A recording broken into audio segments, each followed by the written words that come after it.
Executive Director Steve Tucker and Stephen Tucker.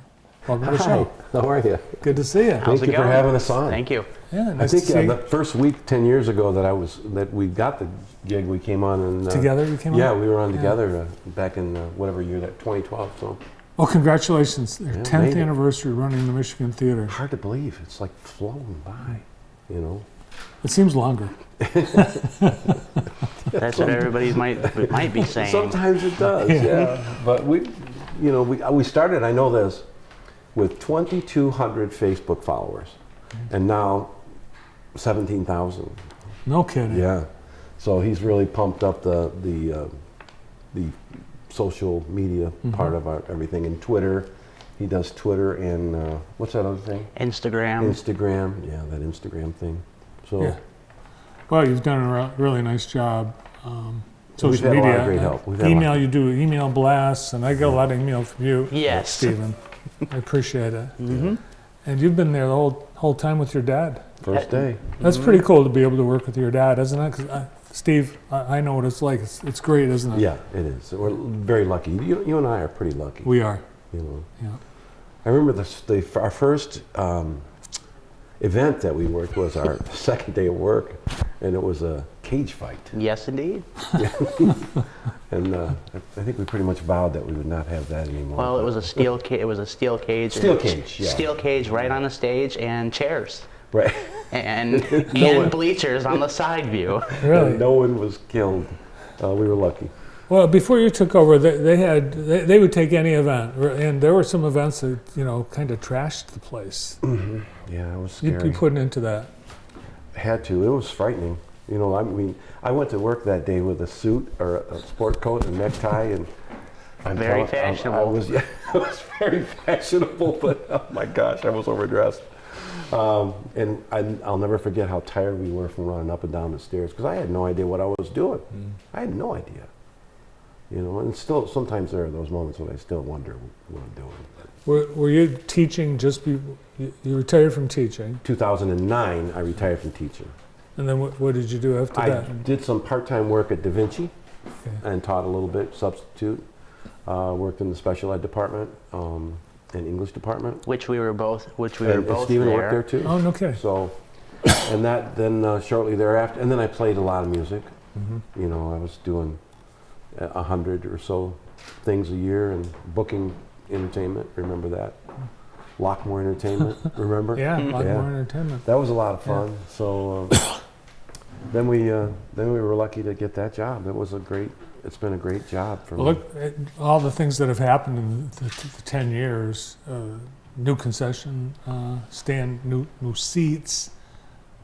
New screen, new sound system, everything, you know, new monitors, everything, new backline, new old backline, which is the vintage stuff we have, but it's all really good stuff. And don't forget the new chairs in the lobby instead of the Oh balcony. yeah, new chairs in the lobby and the stuff that I drove down and got at Ohio State, those pit chairs with the arm, the cup holders. I mean, Tony put the chairs in virtually himself, pulled them out, the red ones, and took them out, gave a lot away, sold some. It was physical labor. Yes, it was. It was the hottest day of the year when you did that too. We offloaded the truck, and we had about 15 guys, 20, maybe 20. That It was was back in, 1,000 chairs we offloaded. Yeah, so really we got to tell the whole story for people to fully appreciate what you did, because we had these horrible broken tiny seats, the Small. original seats that weren't comfortable. You found, like you've been searching, it'd take $1 million to put brand new seats Oh, in. yeah. So what did you do? So I found online this theater in just north of Chicago was selling all their chairs. It was a big multiplex, and they had 5,000 chairs. And I called and I said, look, I don't need 5,000, but I would buy 1,000. And what kind of deal can you do? And we went to see him first. Tony and I drove down to, around the lake and north of Chicago a bit, and said, oh, we got to kind of pick the chairs we wanted. So they were the ones where nobody would sit. So they hadn't been used very much, because this big Cineplex was massive organization. I'm sure they're folded by now after the pandemic. But so we got them for $18 a chair delivered, and they were taken apart there and delivered to us, taken apart on 2 big trucks, and we offloaded them all and then put them in. Put them in for not a lot of money, not a lot of labor money. Well, but it took a lot. I It was remember very going into hot, the theater yeah. when it was happening, and you had, Anthony, Tony, all of you Floors. guys, a number of volunteers. Yep. But you actually had to unscrew all the old seats, really take them apart. These were all in flat. They were flat, Correct. and you had to screw them in to put them Right. back together. And that was my last time with a jackhammer, and I'll never use the jackhammer again. The jackhammer, if you've never used one, they're really, really heavy. Think about all the things you've accomplished. Which one are you most proud of? I don't know. I think our volunteer staff really. Mhm. We have so many. I mean, we have what 210. No, roughly about that, and 225, maybe Yeah. 204. Actually, probably 249 total if I counted them. Volunteers. Yeah, that are on our volunteer list. I mean, we don't have that many for every show. But I see the same ones over and over again. Oh yeah. hmm Yep. We do have a really good base of them, but we're always open for volunteers, and our membership has grown. There's so many. Our board is like great. I have a great board of directors. Stephen, There's so many things, and then we've met a lot of people, the Detroit people, partnering with Detroit, and I'm still working on that, as you well know, with Ishmael Ahmed and the Blissfest people up in Cindy McSorley. Scott Vitale, local guy, has just pumped it hard and worked really hard to get his events going. well, I would mention too, and Stephen, you reminded me of this. No sold-out shows in the history of the Michigan Theater, maybe one until recently. How many shows have been sold out now? Oh, at least three. Three are, we're booking like rapid fire. And right now we've got Randy Hauser and Jamie Johnson that's right now sold out for March 25th. So. Right. Winona Judd, April 9th, she sold out the main floor and the lower balcony, so there's still some seats available. Boy named Tom. Girl named Tom, Girl named Tom. April 22nd. Is that sold out yet? No, but It'll sell out. I hope so. They're going to be really good. And then on Friday, April Fool's, Darren Voris and Vic McDermott have booked an all-black comedian night, and featuring Rob Jenkins, Cam Bigfella Rowe, Mike Logan, Mike Jeter. Mike Jeter, I know, he's funny. And Ricardo Williams Winston, and they're only $9 tickets. So we're trying to branch out into the different communities. We always haven't had good luck doing that, but we're hopeful that Darren and Vic can really get it going and popping for us. The Marquee, come on, the Marquee has been like a. Oh my gosh, the Marquee. That was like a great thing, and I don't know. There's been so many wonderful things. The new boiler, consumers put in a brand new boiler. Some of the things that aren't really cool or. But windows that are coming in, yesterday. Doors. Yesterday we got a new door. Oh, the Front doors, in the doors. front doors, Yeah. yeah. Yeah, that was an adventure too, for many, many reasons. Yesterday, Mercer put in a back door, the little stage door that has been like a nightmare forever because we could never get it to shut firmly. And I know every once in a while I just go into the theater. it would just pop open. Yeah. I mean, you could actually go and it would open up. Now it won't. So they came yesterday and knocked out the old door, put in the new door, and they did a great job, Mercer. And then the windows have begun up in the office, and in the apartment above the office. Those windows, they're going to make them so they're functional. Expanded the bar. You've expanded the concession. Bar, yeah, the bar. And the popcorn. I always thought the popcorn had been the greatest in town, but it seems like it's getting better. What's the secret? Because you're the popcorn What is the secret? director. Just enough flavor call to have it that satisfying taste of a popcorn, What's my secret? Just enough to, again, keeping it satisfying for all the people that want to buy popcorn. But what I did last night, that's my secret. What did I do last night? You did a lot. I gave you a large popcorn, and I gave Karen a small popcorn. So that's Well, what did you do? Something special? You did something special.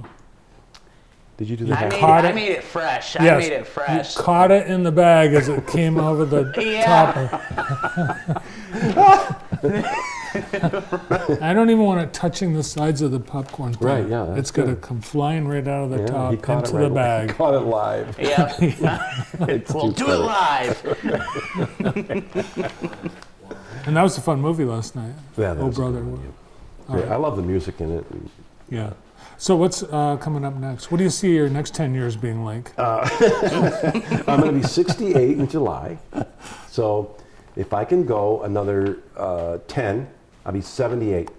I haven't had any injuries yet. My health is pretty good. I did get the COVID thing, but I recovered somewhat. Even though you're fully vaccinated. Yeah. And so, yeah, fully vaccinated, boosted, the whole works. But so I didn't get real sick, but it did take a little wind out of my sails. So I'm hoping 10 more years. If I can go to I'm 78, which is, of course, I'm being silly, but I'll go as long as I possibly can. I don't know. I don't know what I would do. Well, 78. You can still work when you're 78. Stairs, the lifting, though, President Biden's 78, isn't Yeah, he? yeah. Yeah. hmm He takes smaller steps than I do, though. It just I runs, have to go runs up its the course. stairs hard. It just runs its course. That's right. I take smaller steps too, just to be careful. Careful, yes, you're right. You got to watch where you're going all the time. What's this week? You got a movie Thursday? Yes, we do. What's our movie? I forgot. I don't Oh, know. We have dear. so- I don't know. We're just getting really pumped up for Jamie Johnson on March 25th. We also have kids' movies coming back. Oh, in- yeah. Kiwanis. Oh. We're back with them. They came back, and Kiwanis is due in March 29th. Oh, for March spring 20 break. Yes, March for spring break. 29, March 30, and March 31. Right. 2 showings, 11 and 11 and 2 p.m. screenings. $1. Doors open 30 minutes before screen time, Right. and it's Boss Baby 2, Family Business. Oh, good. I'm just so glad you're not bringing that Peter Rabbit thing back. Nobody likes a rabbit. No. No. No, that was awful. Some do, but some don't. No, I don't think anyone liked Yeah, that. you're right. They don't. Well, So congrats- yeah, Boss Baby 2, and that's Kiwanis again. Kiwanis. I mean, I was so happy that now we can do it again. Because we did cancel everything back. You know what? Somebody mentioned this. I can't remember if it was one of you, but the last Travis Tritt, I think you had in, people, they couldn't get into a restaurant downtown. I mean, that's a good thing because it was just people were coming into town, go to the concert, dinner and a show, and you brought the downtown. You just filled the downtown. That's Right. amazing. And people, they're coming from out of state everywhere, aren't they? Yeah, they really are. And I send an email out a week before the show to tell people come early, make your reservations early, and park early, especially on the weekend because they can park anywhere, as we know. Yep. And so hopefully, yeah. I mean, I think it's been good for downtown. I think there is a certain ratio that says for every dollar that we generate, the downtown generates 7. Now there are some discrepancies on that. Some people argue, but $7 for every dollar. And I looked today, and since we have started our ticketing platform, we've taken in $791,000. We almost eclipsed the million in just ticket revenue, and that we haven't had that for more than 3 years. So that's been a big Amazing. deal. Yeah, we're Well, happy. You guys keep up the great work. Thanks. We're going to Ralph. really try, Barton. Your help, as always, and everybody here, you and Karen and your whole staff. Brandon, he's really into it. Yep. Everybody helps us, and we appreciate it a lot. It's a great downtown. I couldn't imagine living anywhere else. It's a blessing. The keepers of the jewel, the Michigan Theaters, Steve Tucker and Stephen Tucker. A lot more coming up in our second